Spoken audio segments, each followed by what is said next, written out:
അല്ല, നിങ്ങളെല്ലാരും ഒന്നിച്ചിരുന്നാണോ ഇപ്പോഴും ഭക്ഷണം കഴിക്കുന്നത്? മിക്കവാറും അങ്ങനെയാ. അതെനിക്ക് നിർബന്ധ. എല്ലാവരും ഒരുമിച്ചിരിക്കുന്ന നിമിഷങ്ങള് അങ്ങനെയൊന്നും നമുക്ക് വീണ് കിട്ടില്ലല്ലോ. യെസ് യെസ്, എനിക്കിത് വല്ലാതെ ഇഷ്ടമുള്ളൊരു കാര്യമാ. സത്യം പറഞ്ഞ ഇത്തരം തറവാട്ടിലൊക്കെ എത്തുമ്പോഴേ നമ്മുടെ സംസ്കാരത്തെക്കുറിച്ച് വലിയ അഭിമാനം തോന്നും. സാറ് ഇടയ്ക്കിടയ്ക്ക് വരൂ, നമുക്കിതുപോലെ ഇവിടെ കൂടാലോ. Oh sure. എക്സ്ക്യൂസ് മീ, ഞാൻ എന്റെ മൊബൈൽ കാറിൽ വെച്ച് മറന്നുപോയി. ഞാൻ എടുത്തോണ്ട് വരാം. സാരമില്ല, ഞാൻ പോയിട്ട് വരാം. ഭക്ഷണം കഴിക്കുന്ന നേരത്തായാലും ഫോൺ അടുത്തുണ്ടാവണം. കടം കയറി മുടിഞ്ഞവര് കണിമംഗലംകാര് മാത്രമല്ലല്ലോ, ബാക്കി ഒരുപാട് പേർക്ക് എന്റെ സഹായം ആവശ്യമുണ്ട്.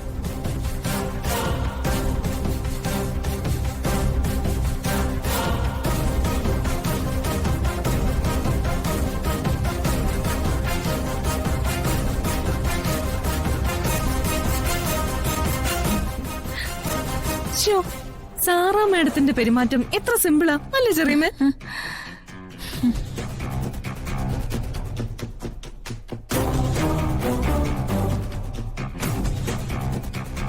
അമ്മ ഇരിക്കുക. അയ്യോ ഏട്ടാ, ഏട്ടത്തെ അമ്മയും കൂടെ ഒരുമിച്ചിരുന്ന് കഴിച്ചോളും. അവർക്ക് അങ്ങനെയല്ലേ ശീലം.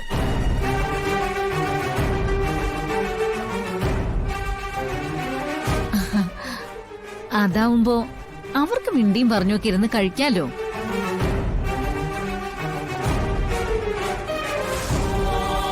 അതുമാത്രമല്ല, എല്ലാവരും കൂടി ഇരുന്ന വിളമ്പി കൊടുക്കാൻ ആരെങ്കിലും വേണ്ടേ?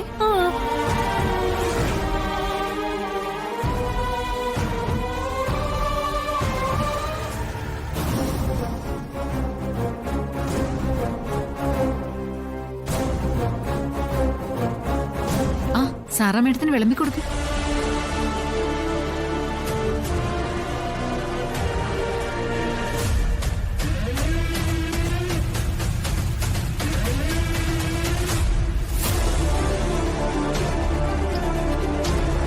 വെള്ളം എവിടെ?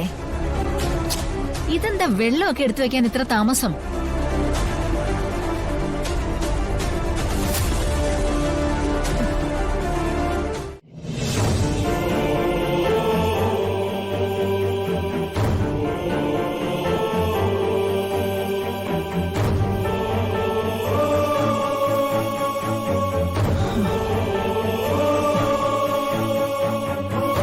എന്താ പരമേശ്വര?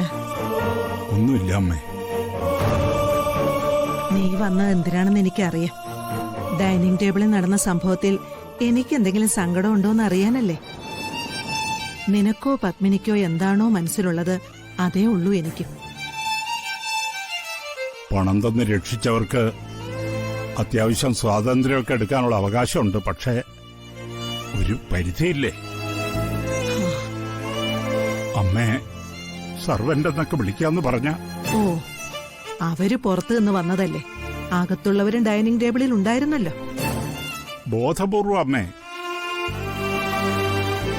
ഇവിടെ നിൽക്കാൻ തീരുമാനിച്ച നിമിഷത്തെ ഞാൻ ശപിച്ചുകൊണ്ടിരിക്കുക. എനിക്കും പത്മിനിക്കും ഒക്കെ ആ ചിന്ത തന്നെയാ. പക്ഷേ തെരുവിലേക്ക് ഇറങ്ങിപ്പോയ വരുണിന് നമ്മളൊരു ഭാരമാവാൻ പാടില്ലല്ലോ. നമ്മളിപ്പോ അവന്റെ ഒപ്പം പുറത്തിറങ്ങിയ എന്താ സംഭവിക്കുക? നമ്മളെ പുലർത്താൻ വേണ്ടി അവൻ ചെറിയ വല്ല ജോലിയും കണ്ടുപിടിക്കും. അത് ചെയ്യും. എത്ര കാലം?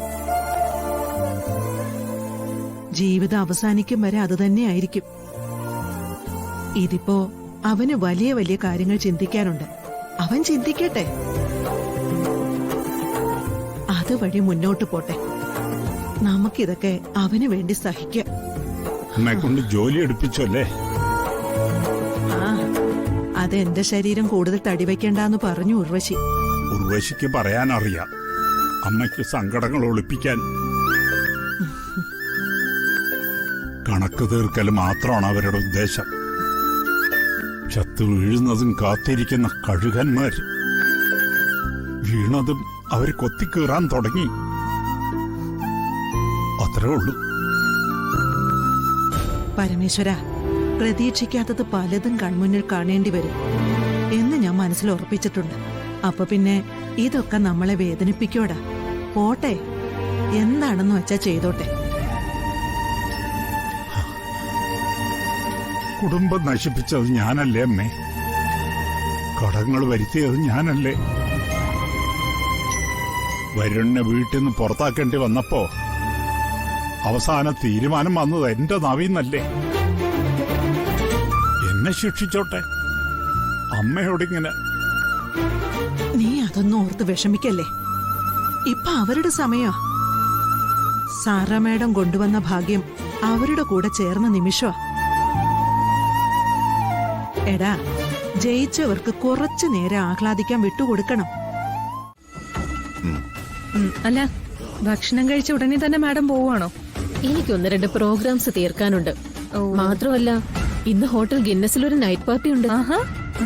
ഒരുപാട് VIP-കളൊക്കെ അറ്റൻഡ് ചെയ്യുന്ന പാർട്ടിയാ. ചന്ദ്രശേഖരൻ കൃത്യസമയത്ത് തന്നെ വരുമല്ലോ അല്ലേ? ആ ഷുവർ മാഡം, ഞാൻ നേരത്തെ തന്നെ എത്തിക്കോളാം. വരാതിരിക്കരുത്, ഞാൻ പ്രതീക്ഷിച്ചിരിക്കും.